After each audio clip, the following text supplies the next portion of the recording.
The way forward at the moment is to release the Israeli hostages that are being held by Hamas. Hamas is a radical terror organization in the Gaza Strip. It's holding 125 Israelis. It's murdered 1,200 Israelis on the 7th of October. And we saw exactly what Hamas are and who Hamas are. And there is no one at the moment talking about giving Hamas or those people who support Hamas or those people who want to act like Hamas a state. Because we know exactly what that state would be. That state would be a terror state. That would be a state that carries out massacres and murders, and that's not an acceptable dynamic. Your Excellency, sir, it's 76 years. How would you describe the journey so far? 76 years since the State of Israel was founded, it's been a journey of miracles. I think David Ben-Gurion, who was the first Prime Minister of Israel, said, I think it was David Ben-Gurion, the first Prime Minister of Israel, who said, in Israel, in order to be a realist, you have to believe in miracles. And the reality is that we believe in miracles. Israel is a miraculous country. For 76 years, we've made the desert bloom. We've turned Israel into a prosperous, modern, fantastic economy. It's a leader in the world in water management, in agriculture, in high tech, in defense, in security, in health, in education, in all of those things in 76 years. And I'm sure the next 76 years and the next years after that will be even more successful. Your Excellency, sir, so many people do not know that Israel is also a diverse state. On talk of religion, talk of ethnicity, you have Jews, you have Arabians. How have you been able to manage this diversity?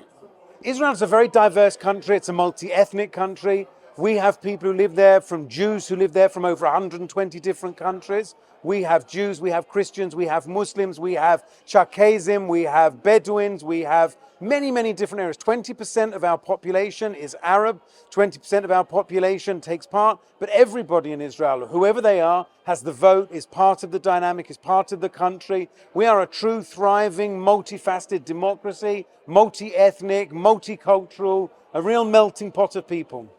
So, sir, are you saying that once the Hamas can release their hostages, then there could be a solution to the unrest or crisis happening in the area? If tomorrow morning Hamas release the 125 hostages and lay down their arms, the war will be over. We have no desire, no wish to be in Gaza. We don't want to be fighting a war. We were attacked on the 7th of October by a brutal, evil terror organization that, I remind you, murdered 1,200 people, raped women, murdered babies, burnt people alive, tortured children in front of their parents, tortured parents in front of their children, butchered people alive.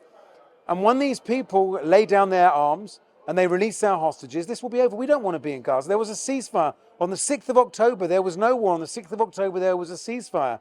Hamas broke it, Hamas breached it, and we need to make sure they can never, ever do that again.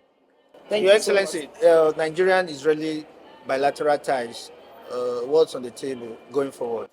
Israel and Nigeria have had amazing ties for 60 years. We are really excited to go forward, and over the next couple of months, you're going to hear us announce about IFAIR 4, our amazing IFAIR program for training young Nigerian entrepreneurs. We're going to be doing some work on agriculture. We're going to be holding a conference on agriculture and water. We're going to be working in high tech. We're going to be announcing a conference, we hope, next year looking at using human capital and helping meet President Tinubu's goal of 1 million jobs in the digital economy.